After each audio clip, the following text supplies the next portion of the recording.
تو یہ اگلے 24 گھنٹے میں یہ اوپر سے بھی جو ہے نا یہ بادل شادل نکل جائیں گے، اور آئندہ آنے والے چند روز میں ملک کے بیشتر علاقوں میں موسم جو ہے وہ خشک ہی رہے گا، اور جو پہاڑی علاقے ہوں گے وہاں پر شدید سرد ہوگا، جبکہ میدانی علاقوں میں بھی موسم جو ہے نا وہ سرد ہی رہے گا۔ اور برق صاحب، جب ہم پہاڑی علاقوں کی بات کرتے ہیں تو آپ کہہ رہے ہیں موسم سرد رہے گا، بٹ زیادہ سے زیادہ برف باری کن علاقوں میں اور کتنی متوقع ہے، اور یہ بتائے گا کتنے فٹ تک ہو سکتی ہے؟ دیکھیں ابھی یہ والا جو سلسلہ ہے یہ گزر چکا ہے، اب اس میں کوئی ایسی برف باری مزید جو ہے نا وہ نہیں ہے، لیکن تاہم جو گلیشیئرز ہوتے ہیں وہاں پر بادل جو ہے نا وہ رہتے ہیں، وہاں پر ایک الگ بات ہے، لیکن جو سیر و سیاحت کے علاقے ہیں جیسے کاغان، ناران، گلیات، مری، یہاں پر جزوی طور پر ابر آلود رہے گا موسم، لیکن کوئی اتنی بارش اور برف باری کے جو ہے نا امکانات آگے نہیں ہیں۔ اگلے آنے والے چند روز میں موسم جو ہے نا وہ سرد ہی رہے گا اور خشک رہے گا، جبکہ جو میدانی علاقے ہیں خاص طور پہ شمال مشرقی پنجاب، ساؤتھ پنجاب کے علاقے اور بالائی جو سندھ کے علاقے ہیں جہاں پر دھند ہوگی یہاں پر، اور شدید دھند جو ہے نا وہ شمال مشرقی علاقوں میں جو ہے وہ ہوگی، اور ابھی بھی ہم دیکھ رہے ہیں کہ دھند جو ہے نا وہ کافی زیادہ جو ہے نا وہ پڑی ہوئی ہے۔ آنے والے دنوں میں بھی یہ دھند کا سلسلہ جو ہے نا وہ جاری رہے گا۔ جی اچھا، دھند کا سلسلہ آپ نے کہا جاری گا۔ دھند پچھلے دنوں ہم نے کراچی میں بھی ایکسپیرینس کی تھی، یہ الگ بات ہے کہ ہم ابھی تک جی سردیوں کے کپڑے جو پہننا چاہ رہے تھے ویلویٹ اور جیکٹس، وہ ابھی تک ہم انتظار میں، لیکن پھر بھی لوگوں نے ظاہر ہے تھوڑی بہت سردی محسوس ہوتی ہے، رات میں بالخصوص ٹھنڈی ہوائیں چل جاتی ہیں۔ تو ذرا کراچی کے ویدر کا بتائیے گا، اتنے کیوں چینجز اس میں آتے رہتے ہیں؟ دن میں کچھ اور موسم ہے، شام میں کچھ اور موسم ہے، صبح کچھ اور موسم ہے۔ دیکھیے کراچی کیونکہ ساحلی علاقہ ہے، یہاں پر جو ہے نا وہ سمندر سے بھی ہوائیں بعض اوقات چلتی ہیں، بعض اوقات شمال مغرب سے ہوائیں آ جاتی ہیں، تو یہ پیٹرن جو ہوتا ہے کراچی کا یہ ڈیفرنٹ ہے۔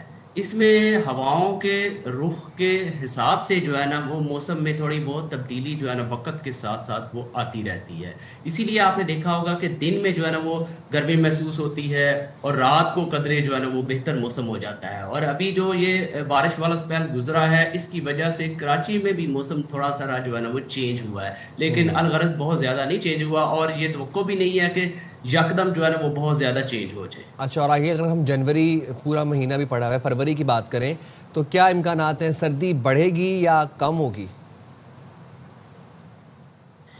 دیکھیے یہ جو سردی ہے، سردی کی جو ایپیزوڈز ہیں وہ اس وقت آئیں گی جب کوئی بارش والا سلسلہ آئے گا، ادروائز آپ کی جو سردی ہوگی وہ نارمل طریقے سے رہے گی۔ اچھا، ٹیمپریچر جو ہوں گے، درجہ حرارت ہوں گے وہ قدرے نارمل سے بعض علاقوں میں زیادہ ہوں گے، لیکن اس میں آپ دیکھیں گے کہ جہاں پر میدانی علاقے ہیں، خاص طور پر پنجاب کے شمال مشرقی علاقے، ساؤتھ پنجاب کے علاقے، یہاں پر جو دن کے درجہ حرارت ہوں گے وہ کم ہو جائیں گے، یعنی وہ جو ہے نا 20 سے بھی بعض علاقوں میں جو ہے نا وہ کم آپ کو محسوس ہوں گے، اور اسی طرح جو کم سے کم درجہ حرارت ہوگا وہ ذرا بڑھ جائے گا، وہ زیادہ ہو جائے گا، اور اوورآل جو درجہ حرارت ہوں گے وہ نارمل سے کے ایکول ہی ہوں گے، اس کے برابر ہوں گے۔ ٹھیک ہے عرفان صاحب، تھینک یو سو مچ، بہت شکریہ آپ کا۔ اور آپ دیکھیں جی کراچی کا موسم یہ واقعتاً ایسے ہی ہے نا سائم، کہ دن میں آپ کو ٹھنڈ، صبح سویرے جو یہ والا ٹائم ہوتا ہے نا، صبح فجر کے بعد والا ٹائم بڑی سردی محسوس ہو رہی ہوتی ہے، اس کے بعد جیسے جیسے سورج نکلتا ہے تھوڑا گرم موسم ہو جاتا ہے، بڑا پلیزنٹ سا ہوتا ہے ویسے، شام کو پھر یخ بستہ ہوائیں آ جاتی ہیں کہیں سے، اور وہ جو ہوائیں جو کونے کونے سے جی نکل کے اندر کمرے میں گھروں میں آ رہی ہوتی ہیں، تو یہ جی لوگوں کو بڑا بادر کرتی ہیں، اور لوگوں نے بڑے ویسٹ اوپن گھر بنائے ہوئے ہوتے ہیں، تو ہم نے کوئی ایسے انتظام نہیں کیا، اچانک سے جب ہوائیں چلتی ہیں تو پھر ہمیں لگتا ہے سردی آ گئی، ایسی اگریڈ۔ چلیں جی ذرا بات کر لیتے ہیں سیاسی منظرنامے کی۔ بہت دنوں سے مطلب ہم پچھلے سال سے نئے سال میں انٹر ہو گئے، مذاکرات کی بات ہو رہی ہے، مگر یہ مذاکرات کیسے سٹارٹ ہوں گے، سٹارٹنگ پوائنٹ کیا ہوگا یہ سمجھ رہے ہیں، وہ اونٹ ہی ہمیں مذاکرات کا نظر نہیں آ رہا ہے، یہ تو بعد میں طے ہوگا کہ وہ کس کروٹ بیٹھے گا۔ اچھا جی، حکومت اور پی ٹی آئی کے درمیان جو مذاکرات کا یہ معاملہ ہے صرف باتوں تک محدود ہے، یا جو پیشکش ہے یہ بھی ہمیں باتوں سے زیادہ آگے بڑھتی نظر نہیں آ رہی۔ وزیر دفاع خواجہ آصف نے بڑا امپورٹنٹ بیان دیا ہے، کہتے ہیں شہداء کے خون کے ساتھ جو کھڑے نہیں ہوتے، پی ٹی آئی کو انہوں نے کہا ان کے ساتھ میں کیسے مذاکرات کروں، پھر وہی کہتے ہیں کہ جی اگر میری پارٹی بھی مذاکرات کرے گی تو میں اس کے خلاف آواز اٹھاؤں گا، اور مجھے کوئی اس مذاکرات کا سٹارٹنگ پوائنٹ نظر نہیں آ رہا۔ تو سن لیتے ہیں وہ کیا کہہ رہے ہیں۔ چلیں وہ پروگرام اعتراض ہے میں ویسے گفتگو کر رہے تھے اور کہتے ہیں جناب کہ مجھے کوئی پوائنٹ نظر نہیں آ رہا, فضا بہتر بنائیں تو شاید کچھ بات ہو سکتی. سن لیتے ہیں. بڑوں کا بیٹھنا اس میں جانے کے لیے سنسیریٹی بہت بڑا ایلیمنٹ ہے. میرا نہیں خیال پرپوزل ہے 5 بڑوں کو مل کے بیٹھنا چاہیے. محمود خان سے جو ان کا اعتماد وہ ظاہر کر رہے ہیں عمران خان کے اوپر, اس پہ ضرور مجھے ایک سوالیہ نشان. اس صورتحال میں کوئی سٹارٹنگ پوائنٹ ہی نہیں نظر آتا مجھے مذاکرات کا یا کوئی اور. میں ان لوگوں سے کس طرح بات کروں جو میرے ملک کے ساتھ نہیں کھڑے, ان شہداء کے خون کے ساتھ نہیں کھڑے, اور میں ان کے ساتھ مذاکرات کروں. میری پارٹی بھی اگر کرے گی تو میں ود ان پارٹی ڈسپلن میں اس کے خلاف آواز اٹھاؤں. اچھا, ابھی تو یہ بھی خیر ڈیبیٹ چل رہی ہے کہ یہ مذاکرات مشروط ہوں گے کہ غیر مشروط ہوں گے, لیکن خواجہ وزیر اعظم کے مشیر سینیٹر رانا ثناء اللہ صاحب یہ کہتے ہیں کہ پی ٹی آئی والوں کو اپنے اعمال پر معافی مانگنی چاہیے, وچ مینس کہ مشروط کی طرف جاتے نظر آ رہے ہیں.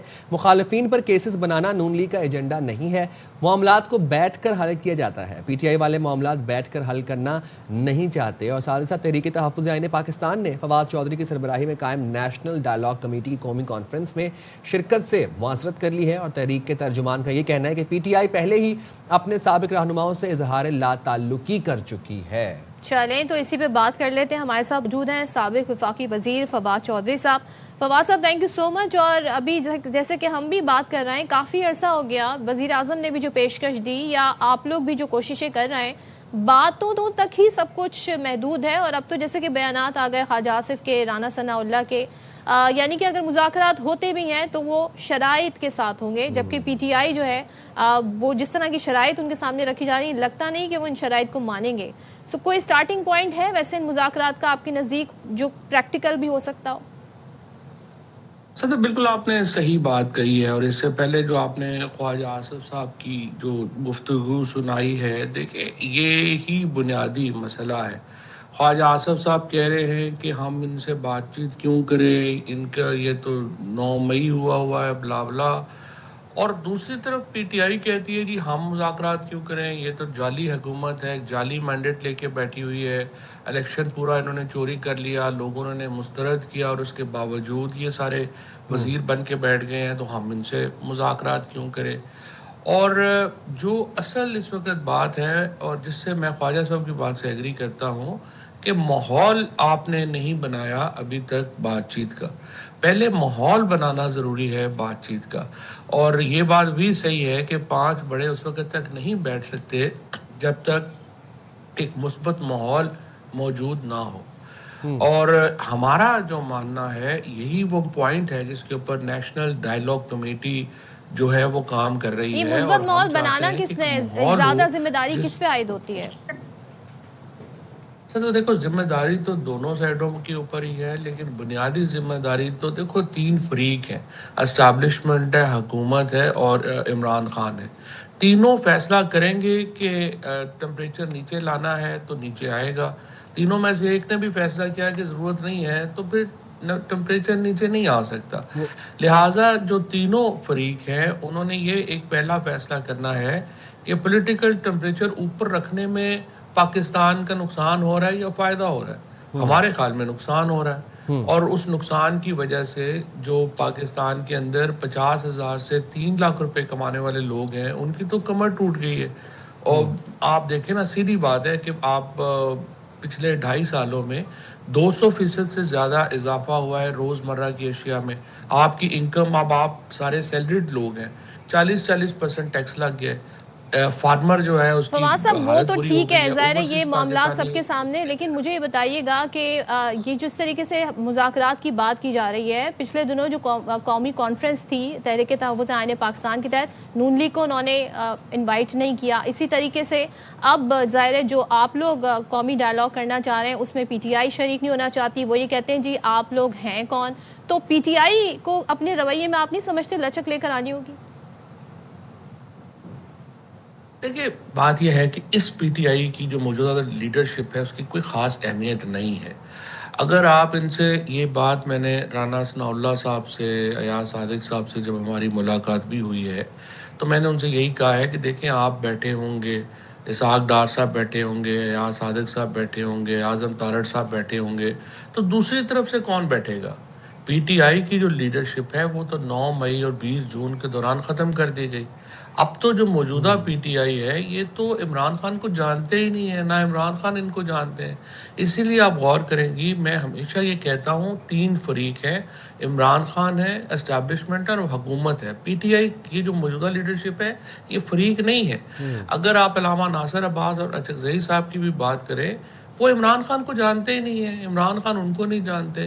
ہم یہ بار بار حکومت سے کہہ رہے ہیں کہ کوٹ لکھپت کے لوگوں کو آپ ریلیز دیں.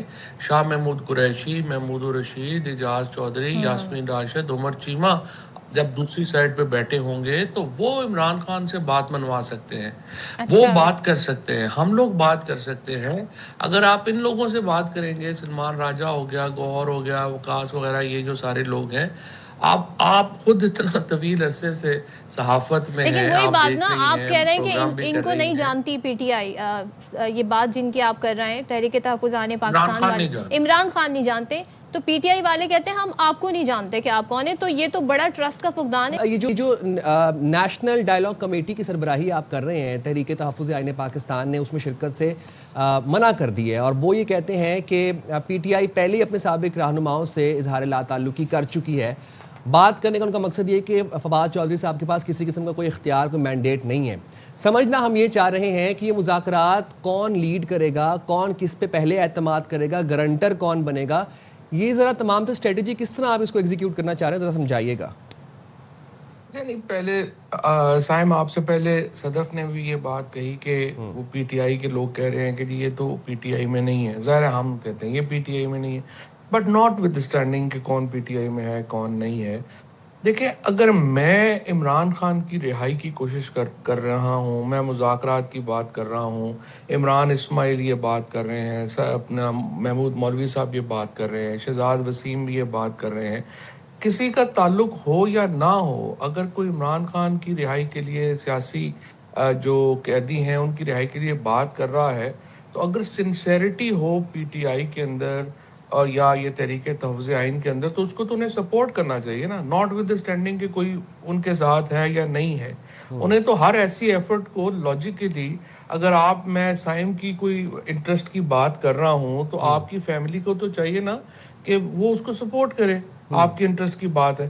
لیکن یہ کیا بات ہے کہ جو عمران خان مین ایجنڈا رہائی ہے؟ نہیں، میں آپ کو بتاتا ہوں. لیکن یہ عجیب بات ہے کہ جو لوگ خود کو عمران خان کا کہتے ہیں کہ انہوں نے ہمیں اپوائنٹ کیا ہوا ہے، وہ ان کے مفاد کے خلاف جو ہے وہ جانا چاہتے ہیں. اس کی وجہ ہے عمران خان کی گرفتاری نے اور موجودہ جو تلخ صورتحال ہے اس کے اندر ایک وار اکانومی کریٹ ہو گئی ہے. بہت سارے لوگ ہیں جو باہر بیٹھے ہوئے، جن کے یوٹیوب چل رہے ہیں، سوشل میڈیا چل رہا ہے، یہ چل رہا ہے، اور لوگوں کے عہدے چل رہے ہیں. وہ اس وجہ سے چل رہے ہیں کہ یہ تلخیاں ہیں اور عمران خان جیل میں ہیں. اگر تلخیاں کم ہوتی ہیں، پالیٹکس بحال ہوتی ہے، تو بہت سارے لوگوں کے عہدے ختم ہو جائیں گے، ان کے پروگرام بند ہو جائیں گے، ان کو سمجھ نہیں آ رہا ہوگا ہم نے کرنا کیا ہے. یہی صورتحال دوسری طرف بھی ہے. ہمارا اب صدف آپ کی میں سوال کی طرف آتا ہوں. اس سے پہلے کہ ہمارا دوسری جو یہ ہے، جو جیسے اسد کیسر ٹائپ لوگ ہیں، وہ لوگ جو آپ کہتے ہیں نا، جنہیں خان صاحب بھی جانتے ہیں، وہ بھی خان صاحب کو جانتے ہیں، علی امین گنڈا پور صاحب ہیں، سابق وزیر اعلیٰ، یہ وہ لوگ ہیں. کیا یہ اعتماد کا اظہار نہیں کر سکتے؟ یہ آگے بڑھ کے نہیں بتا سکتے جی ہم انیشیٹ کرنا چاہتے ہیں مذاکرات، باقی لوگوں نے ہم سمجھا لیں گے؟ تو یہ کیا کردار ادا کر سکتے ہیں اور ان سے کیا رابطے ہوئے ہیں؟ بالکل، یہ آپ نے بڑی امپورٹنٹ بات کہی ہے. بالکل ان لوگوں سے رابطہ رہتے ہیں، ان لوگوں کے ساتھ بات چیت بھی رہتی ہے. پرانی تحریک انصاف کی جو لیڈرشپ ہے ان کے ساتھ بات چیت رہتی ہے، رابطے رہتے ہیں. وہ کرنا بھی چاہتے ہیں اور وہ سمجھتے ہیں کہ یہی واحد راستہ ہے جہاں پہ چل کے ہم مذاکرات اوپن کر کے بات کر سکتے ہیں.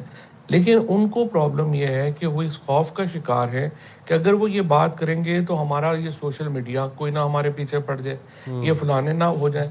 اور ہم ان کو سمجھا کے تھک گئے ہیں کہ آپ کوئی قدم نہیں اٹھا سکیں گے اگر آپ اتنے ڈر کے بیٹھے رہے کہ یہ سوشل میڈیا پہ یہ ہو جائے گا. یہ کیمپینز کی کوئی حیثیت اور اہمیت نہیں ہے. ہم جو یہ کانفرنس کر رہے ہیں، جو آپ پہلے سے دفعہ پوچھ رہی تھی کہ اس کا مقصد کیا ہے، دیکھیں ہم نے اس میں بنیادی طور کے اوپر جو پاکستان کے دانشور ہیں، ہمارے جو وکلا ہیں، ہمارے جو important segments of the society ہیں، ان کو اکٹھا کیا ہے. اور ہم نے ان سب دوستوں کے ساتھ یہ بات کر رہے ہیں کہ یہ جو پولیٹیکل ٹمپریچر ہائی ہے اس کا فائدہ اور نقصان جو ہے وہ پاکستان کے لیے کیا ہے، نمبر 1. اور اگر ہم نے اس کو نیچے لانا ہے تو اس کے لیے پھر حکومت اسٹیبلشمنٹ سے ہم درخواست کر رہے ہیں کہ پہلا قدم آپ اٹھائیں، پولیٹیکل پریزنرز کو اور جو خواتین پریزنرز ہیں ان کو آپ ریلیف دیں، تاکہ عمران خان سے ہم یہ کہنے جوگے ہوں ایز اے فرسٹ پوائنٹ کہ جو ایک پرسنلائزڈ کیمپین چلتی ہیں اسٹیبلشمنٹ کے اور حکومتی اکابرین کے خلاف وہ ختم ہو، اور ایک ماحول بنے کہ جس میں یہ بات چیت کر سکیں. دیکھیں نا، اگر ہم اور آپ اتنے تلخ ہیں کہ ہم بیٹھ کے بات ہی نہیں کر سکتے تو پھر ایک دوسرے کی شکل نہیں دیکھ سکتے تو پھر بات کیا کرنی ہے. پہلے یہ ماحول تو ہو نا کہ ہم ایک دوسرے کے ساتھ بیٹھ سکیں.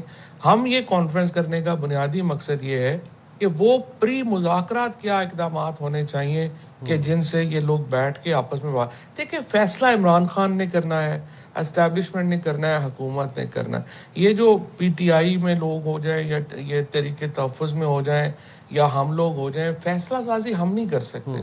ہم تو صرف ہم بھگت رہے ہیں اس ٹینشن کو. یہ جو پولیٹیکل پولرائزیشن پاکستان میں ہے اس کا نقصان ہم برداشت کر رہے ہیں، پولرائزیشن ہماری وجہ سے نہیں ہے. سو ہم تو خود پھنسے ہوئے ہیں کہ اس سے نکلیں تاکہ آگے چلیں. رائٹ ٹھیک ہے. بہت شکریہ فواد چودھری صاحب، آپ نے باخبر سویرا کے لیے وقت نکالا.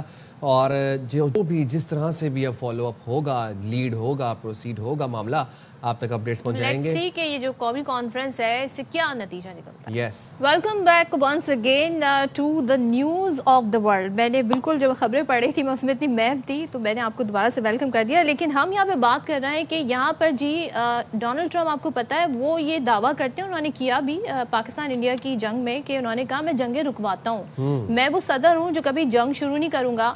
لیکن ان کو نوبیل پرائز چاہتے تھے، وہ نہیں ملا. اب ڈونلڈ ٹرمپ نے ایک ڈیفرنٹ اسٹریٹجی اپنائی، اور اگر ہم یہ کہیں، ظاہر اس کے پیچھے بہت سارے عوامل ہیں، یہ میری 2 سینٹ ہیں. اب ڈونلڈ ٹرمپ نے جی جس طریقے سے اوور دا ویکینڈ سب نے بڑے ہی فلمی انداز میں، اور جو ہم ماضی میں دیکھا کرتے تھے امریکہ کیا کرتا تھا، ریڈ کری. اور ریڈ میں جناب ہوا کیا، جو یو ایس فورسز ہیں اس کے 150 جو جیٹس ہیں وہ اڑتے ہیں 20 ایئر بیس سے، اور وہ وینزویلا کے صدر کو ان کے اپنے ہی بیڈ روم سے ان کی وائف سمیت، جی آپ ایبڈکٹ کا ورڈ یوز کر لیں، جو بھی ورڈ یوز کر لیں، ان کو لے جاتے ہیں اور پھر ان کی تصاویر آنی شروع ہو جاتی ہیں جس میں ان کے ہینڈ کفڈ ہیں اور جس طریقے سے ان کو لے جایا جا رہا ہے. اب سب یہ حیران ہے کہ کیسے کوئی ملک کسی ملک میں آ کے اس کے صدر کو لے جاتا ہے. پھر ہم نے سوچا کہ جی امریکہ ہمیشہ سے جو کہتا ہے جب بھی کوئی بہانہ ڈھونڈتا ہے کسی ملک پر اٹیک کرنے کا، وہ کہتا ہے جی یہاں ڈیموکریسی نہیں ہے، یہاں پر ڈکٹیٹرشپ ہے، یہ لوگ یہ کرتے ہیں وہ کرتے ہیں. ڈونلڈ ٹرمپ نے جو پہلی پریس کانفرنس کی اپنے وزراء کے ساتھ، اس میں انہوں نے 2 ٹوک الفاظ میں کہا جی ان کے جو آئل ریزرو ہیں وہ ہم چلائیں گے. اور سب سے بڑا ان کا امپورٹر کون تھا؟ چائنا. تو چائنا کو اگر ہم سے لینا ہے آئل تو پھر وہ ہم سے بات کرے. وینزویلا کی آئل کی ریفائنری جی اب ہم سیٹ. اچھا، اور یہ جب تمام تر آپریشن کیا گیا امریکہ کی جانب سے، وینزویلا کے صدر کو ابڈکٹ کیا گیا اور پھر اس کے بعد یو ایس لے جایا گیا، جو پہلی پکچر منظر عام پر آئی نکولس مادورو جو کہ صدر وینزویلا تھے، یہ والی پکچر یہ باقاعدہ ڈونلڈ ٹرمپ نے اپنے social media platform Truth Social پر اپلوڈ کی اور لوگوں کو اپڈیٹ کیا کہ وہ جی ہماری تحویل میں ہیں اور ان کو امریکہ لایا جا رہا ہے. اور نہ صرف ان کو بلکہ ان کی اہلیہ کو بھی ساتھ ہی ساتھ ایکسٹریکٹ کیا گیا ہے. اچھا، پھر اس کے بعد ایک ڈرامائی انداز میں ایک پوری سیریز آف پکچرز اور ویڈیوز، یہ بھی اب اپنے منظر عام پر دیکھ رہے ہیں. یہ جو اب آپ آئی ہے ویڈیو، یہ کوئی نارمل شخص نہیں ہے، یہ ایک کنٹری کے صدر ہیں اور نکولس مادورو ان کا نام ہے. بہرحال ان کو امریکہ لے آیا گیا ہے. دیکھیں کہ آج انہیں پیش کیا جائے گا جی امریکہ کی مینہٹن کی جی عدالت میں، اور یہاں پر جو میئر منتخب ہوئے زہران ممدانی، انہوں نے اسٹیٹمنٹ جاری کیا اینڈ سرپرائزنگلی انہوں نے کہا کہ جی میں اس عمل کی مخالفت کرتا ہوں. گو کہ ڈکٹیٹرشپ نہیں ہونی چاہیے، لیکن اس طریقے سے کسی ملک کی سالمیت پر اٹیک نہیں کیا جا سکتا. اب پتہ یہ چلا ہے کہ جناب یہ آج عدالت میں پیش کیا جائے گا. آج بالکل مینہٹن کی وفاقی عدالت ان کو پیش کیا جائے گا. وہاں پر ان کے اوپر جو اب الزامات ہیں وہ یہ ہیں جس کے بارے میں بارہا ڈونلڈ ٹرمپ تشویش کا اظہار کر چکے ہیں کہ جناب وینزویلا میں ڈرگ کارٹلز موجود ہیں، وہاں پر منشیات کی اسمگلنگ ہوتی ہے وہاں سے امریکہ میں، اور اس کے بعد پھر دہشت گردی بھی وہیں سے ہو رہی ہے. کوکین بڑا وہ ایمفسائز کرتے ہیں کہ کوکین وینزویلا سے امریکہ اسمگل کرنے اور غیر قانونی ہتھیار رکھنے کے الزامات وینزویلا پر عائد کیے جاتے ہیں. تھوڑا سا جو رد عمل آیا ہے دنیا کا ذرا اس پہ نظر ڈال لیتے ہیں. نائب صدر ہیں جی وینزویلا کی، انہوں نے کہہ دیا ہے جی عہدہ سنبھال لیا اور کہتے ہیں جی کہ ہم اغوا کیا گیا ہے اور کوئی کسی ملک کی کالونی نہیں بنیں گے. چین اور روس جو کہ سب سے بڑا حمایتی ہے وینزویلا کا, انہوں نے جی فوری رہائی کا مطالبہ کر دیا ہے نکولس اور ان کی وائف کا, اور ساتھ ہی ہم یہ دیکھ رہے ہیں کہ وہ کہہ رہے ہیں جی بین الاقوامی قوانین جن کو ڈونلڈ ٹرمپ بالکل نہیں مانتے ان کی خلاف ورزی ہے. فرانس نے سلامتی کونسل میں معاملہ اٹھانے کا کہا ہے, اسپین نے جی مذمت کی ہے, لیکن سب نے کہا ہے کہ ڈیموکریسی کے لیے بہت بہتر ہے. میں بات کر رہی ہوں یورپین کنٹریز. اور پاکستان نے وینزویلا کے حالات پر تشویش کا اظہار کیا ہے اور کہا ہے کہ بحران کے خاتمے کے لیے تحمل اور کشیدگی میں کمی کی ضرورت پر زور دیا جائے. اور ترجمان دفتر خارجہ نے یہ بھی کہا کہ پاکستان وینزویلا کے عوام کی بھلائی کو اہمیت دیتا ہے اور UN چارٹر بین الاقوامی قانون پاسداری سے مسائل کے پرامن حل پر زور دیتا ہے. تو پاکستان کا موقف بھی آپ کے سامنے رکھا. چلیں تو بات کر لیتے ہیں بین الاقوامی امور کی ماہر ہے ڈاکٹر ہما بقائی ہمارے ساتھ ہیں. وہ بقائی صاحبہ تھینک یو سو مچ. سب سے پہلے تو میں آپ کا ریئیکشن جاننا چاہوں گی جیسے ہی آپ نے یہ خبر دیکھی, کیونکہ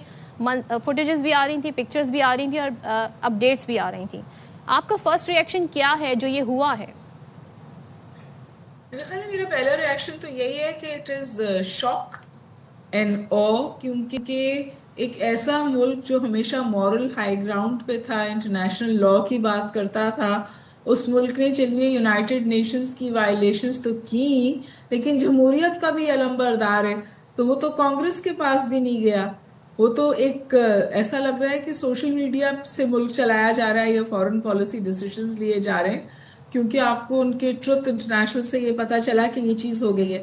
لیکن میرے خیال میں خطرناک بات جو ہے وہ یہ ہے کہ انہوں نے کہا تھا کہ ہم نے اپنا آبجیکٹیو اچیو کر لیا اور یہ جنگ مزید ایکسپینڈ نہیں ہوگی. لیکن اب وہ کولمبیا کا بھی نام لے رہے ہیں, میکسیکو کا بھی نام لے رہے ہیں, کیوبا کا بھی نام لے رہے ہیں کہ وہاں تک بھی ہم یہ انٹرونشنز کر سکتے ہیں, اور بالکل بلنٹ انویلڈ تھریٹ ہے.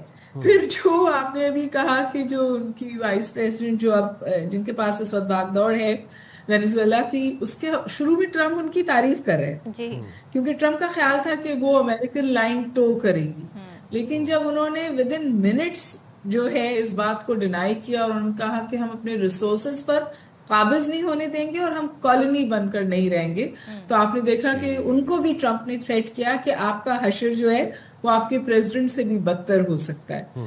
تو آئی لارجلی تھنک کہ بہت ہی ڈینجرس پریسیڈنٹ سیٹ ہوا ہے, اور ہم اب ایسی دنیا میں 2026 میں رہ رہے ہیں کہ اگر آپ کے پاس طاقت ہے اگریشن کو ڈیفائی کرنے کی, عسکری طاقت ہے, تو آپ کی بقا ہے, ورنہ آپ کے ساتھ کچھ بھی کیا جا سکتا ہے. کیونکہ دیکھیے لیٹن امریکہ میں امریکہ پہلے بھی انٹرونشنز کرتا تھا, ان کی ایک ہسٹری ہے, لیکن جو جیسی دنیا آج ہے ویسی دنیا تب نہیں تھی, یونیپولر ورلڈ تھی. اور اس طور کی جو تمام تر ایکٹیویٹی ہوئی ہے وینزویلا کے صدر کو ابڈکٹ کیا جاتا ہے, کارروائی کی جاتی ہے, بڑی ایک لینتھی کارروائی آپریشن تھا. آپ کو لگتا ہے کہ اس تمام تر کارروائی کے پیچھے the sole reason was oil یا پھر کوئی پاور ڈائنامک گیم ہے؟ کیونکہ اگر آئل کی بات ہے تو امریکہ کے پاس بہت سے ممالک ہیں جو امریکہ کو آئل دے سکتے ہیں. امریکہ اٹ سیلف بہت آئل ہے امریکہ کے پاس آلریڈی, تو آپ کو لگتا ہے کہ خالی آئل کا معاملہ ہے؟ نہیں, آپ بالکل بجا فرما رہے ہیں. وہ جو شیل آئل ان کی اپنی جو ایکسٹریکشن ہے وہ اتنی ہے کہ وہ کہتے ہیں کہ ہماری مڈل ایسٹ پر اب کوئی سمجھیے ڈیپینڈنس نہیں رہے گی آئل کے لیے. لیکن اس کے ساتھ ساتھ میں یہ بھی گزارش کر دوں کہ جو آئل امریکہ میں نکلتا ہے وہ بہت ڈینس ہے, تو انہیں ریفائننگ کیپیسٹیز چاہیے, اور اس لیے وہ وینزویلا کی جو وینزویلا میں آئل ہے اور وہ اس کو ریفائن کرتا ہے تو وہ ان کیپیسٹیز کو اپنے مفاد کے لیے استعمال کرنا چاہتا ہے. دوسری بات یہ کہ وینزویلا اور چائنا کی جو ایکویژن ہے وہاں ٹرمپ اپنے آپ کو اس ایکویژن میں لا کر چائنا کو پرووک بھی کر رہے ہیں اور پش بیک بھی دے رہے ہیں. لیکن بہت سارے مبصرین کا خیال ہے کہ یہ بیک فائر کر سکتا ہے. امریکہ کے اندر یہ لوگ کہہ رہے ہیں کہ یہ بہت ہی کوئی ایسی اسٹریٹجی نہیں ہے جس کے اچھے دورس نتائج نکلیں گے. وہ اس پالیسی کو مایوپک کہہ رہے ہیں, اور اس کی وجہ یہ ہے کہ اس وقت رشیا کا بھی اپنا ایک ایریا آف انفلوئنس ہے, چائنا کا بھی اپنا ایک ایریا اور انفلوئنس, اور ان سم ویز امریکہ نے ان سب کو ہری جھنڈی دی ہے کہ اپنے اپنے ایریا آف انفلوئنس میں آپ کچھ بھی کر سکتے ہیں. جو دوسری ریپرکشن ہے وہ یہ کہ اس کی وجہ سے سب بندیاں ہو سکتی ہیں دنیا میں, اور ایسی سب بندیاں ہو سکتی ہیں جو پھر تیسری جنگ عظیم خارج الامکان نہیں رہتی. ایسا نہیں ہوتا کہ جنگ ایک دن میں شروع ہو جاتی ہے, اسی طرح کے ایکٹس جو ہیں جی ہما میں آپ سے دو چیزیں پوچھنا چاہوں گی کیونکہ اسٹرانگسٹ الائی جو تھے وینیزویلا کے وہ رشیا اور چائنا تھے. کوئی سپورٹ نہیں آئی, فائنینشیل سپورٹ کیا, کہتے ہیں نا لفاظی ہم نے ضرور دیکھی, کنڈیم کیا انہوں نے اس ایکٹ کو. مطالبہ وہ اقوام متحدہ سے کر رہے ہیں, جبکہ ہم اقوام متحدہ کو دیکھیں یا سلامتی کونسل کو دیکھیں, اب یہ صرف ایک بلڈنگ ہے, ایک جگہ ہے جہاں پر جا کر ایک ڈیبیٹنگ کلب ہے, یا ان کا جو چارٹر ہے وہ صرف کاغذ تک محدود ہے. عملی طور پر وہ یونائٹڈ نیشن کا اسمبلی, سلامتی کونسل یا ان کا چارٹر کوئی رول پلے نہیں کر سکتا. تو ان ممالک نے کیا کیا پھر اگر ان سے رابطہ کیا تو؟ یہ جو آپ تمام باتیں فرما رہی ہیں نا, یہی شروعات ہے ایک خطرناک دنیا کی. جب لیگ آف نیشن نے کولیپس کیا تھا تو سیکنڈ ورلڈ وار ہوئی تھی, اور پھر یونائٹڈ نیشنز آج تک کھڑی ہوئی تھی. اگر آج ہم یہ کہہ دیں کہ یونائٹڈ نیشنز بھی ردی کی ٹوکری میں چلی گئی ہے اور وہ کوئی کلیکٹیو سیکیورٹی کے پیراڈائمز پہ کام نہیں کر سکتی اور تمام ممالک کو اپنا دفاع خود کرنا ہے یا ایسی الائنسز میں جانا ہے جہاں ان کا دفاع انشور ہو, تو پھر ہم اسی صف بندی کی طرف اشارہ کر رہے ہیں جو پھر شاید ہمیں تیسری جنگ عظیم کی طرف لے جائے. ابھی تک آپ نے بالکل بجا کہا کہ مذمت ہوئی ہے, امریکہ کے اپنے الائز نے بھی بڑی شدت کے ساتھ مذمت کی ہے, لیکن آپ کو کوئی ایکشن آن دا گراؤنڈ نظر نہیں آتا. اور اسی لیے میں کہہ رہی ہوں کہ یہ امریکہ نے چائنا اور روس کو یہ ہری جھنڈی دکھا دی کہ اپنے اپنے بیک یارڈز میں, اپنے اپنے زونز آف انفلوئنس میں آپ کچھ بھی کریں, کوئی جواب دہی نہیں ہے. تو یوکرین کے ساتھ رشیا جو بھی کوئی جواب دہی نہیں ہو سکتی, اور یورپ اس کی تائیوان پہ اٹیک کر دے تو پھر کوئی جسٹیفیکیشن نہیں رہ جائے گی امریکہ کے انٹرفیئرنس. امریکہ کے پاس اب کوئی جسٹیفیکیشن نہیں ہے کسی کو بھی کچھ منع کرنے سے. اور دیکھیے پہلے امریکہ could get away with it, امریکہ نے کوئی 40 رجیم چینج کیے ہیں, اور اس وقت وہ کہہ رہا ہے کیوبا کی بھی رجیم بدلنی چاہیے, میکسیکو کی بھی بدلنی چاہیے, تو اس طرح تو کولمبیا کی بھی بدلنی چاہیے. تو اگر یہ اسٹریٹجی اتنی سمجھیے پردہ چاک ہو کر سامنے آئے گی تو رول آف لا ختم ہو رہا ہے, کلیکٹیو سیکیورٹی ختم ہو رہی ہے. آپ دنیا کو یہ میسج دے رہے ہیں کہ اگر آپ کے پاس طاقت ہے تو اپنا دفاع کر لیجئے, کہ ورنہ کوئی انٹرنیشنل نارمز یا سٹرکچرز نہیں رہے آپ کو پروٹیکٹ کرنے کے لیے. اور آپ نے دیکھا مئی میں انڈیا نے یہی کوشش کی تھی, کیونکہ پاکستان پش بیک دے سکتا تھا, پاکستان دانت کھٹے کر سکتا تھا, تو ہماری بقا اور سالمیت اپنی جگہ ہے. ایران نے جواب دیا, ایران کا نقصان ہوا لیکن ایران نے تل اویو کو سخت جواب دیا, تو اوور نائٹ امریکہ جو ہے وہ الائی سے میڈیٹر بن گیا. اور یہ جو آپ سبز جھنڈی کی بات کر رہی ہیں, یہ تو ایک پیغام دیا جا رہا ہے کہ مائٹ از رائٹ, اور آپ صحیح کہہ رہی ہیں کہ یہ تو چین اور روس کے لیے اور بھی جو سپر پاورز ہیں ان کے لیے نو انٹرنیشنل لا, جی نو پرنسپلز, نو انٹرنیشنل لا, نو نارمز, نو کلیکٹیو سیکیورٹی. ایک ایسی دنیا ہے جہاں آپ کو اپنا کسی بھی صورت میں خود کرنا ہے, اور یہ بھی کہ نہ ریسورسز امپورٹنٹ ہے, نہ معیشت امپورٹنٹ ہے, سیکیورٹی امپورٹنٹ, اور سیکیورٹی انفراسٹرکچر آپ کی بقا کی سمجھے گارنٹی دے رہا ہے. یوکرین کے جو پریزیڈنٹ ہیں زیلنسکی, انہوں نے بڑے کرپٹک میسج میں کہا ہے جی کہ U S should take down Putin, مطلب اسی طریقے سے کیپچر کرنا چاہیے جیسے وینیزویلین لیڈر کو کیا ہے. تو اب تو یہ ڈیمانڈ کی جا رہی ہے باقاعدہ ڈونلڈ ٹرمپ سے.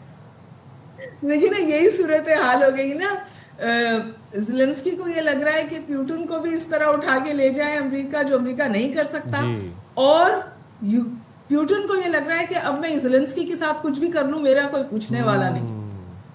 Especially after that recent attack. Very wrong precedents being set. اور پھر اسی لیے میں سمجھتی ہوں کہ 2026 جو ہے وہ دنیا کے لیے خطرناک سال کے طور پہ ابھر رہا ہے. بالکل, اور ہم نے اس طرح کا منظر دیکھا تھا جب صدام حسین کو کیپچر کیا تھا امریکہ نے, تو اس طرح کے مناظر تھے, لیکن اس وقت یہ توجیہات دیا کرتے تھے, قومی سلامتی میں جاتے تھے جی, ووٹ لیا کرتے تھے, کہتے تھے ڈیموکریسی نہیں. یہاں پہ ڈونلڈ ٹرمپ نے بالکل بھی کوئی بہانہ نہیں. جب عراق کی انویژن ہوئی تھی تو ان کو یونائٹڈ نیشن سے اجازت نہیں ملی تھی, تو انہوں نے کولیشن آف دا وننگ بنائی تھی. مجھے یاد ہے کہ ان کا سیکرٹری جو تھے یونائٹڈ نیشنز گئے تھے, اس کے بعد انہوں نے اپنی کتاب میں لکھا تھا میری کیریئر کا سب سے مشکل وقت تھا کیونکہ میں نے یونائٹڈ نیشنز کے سامنے کھڑا ہو کے جھوٹ بولا. یہ انہوں نے اپنی کتاب میں بعد میں لکھا, اور پھر وہ جھوٹ ثابت ہوا کیونکہ کوئی ویپنز آف ماس ڈسٹرکشن نہیں تھے عراق میں, لیکن اس وقت بھی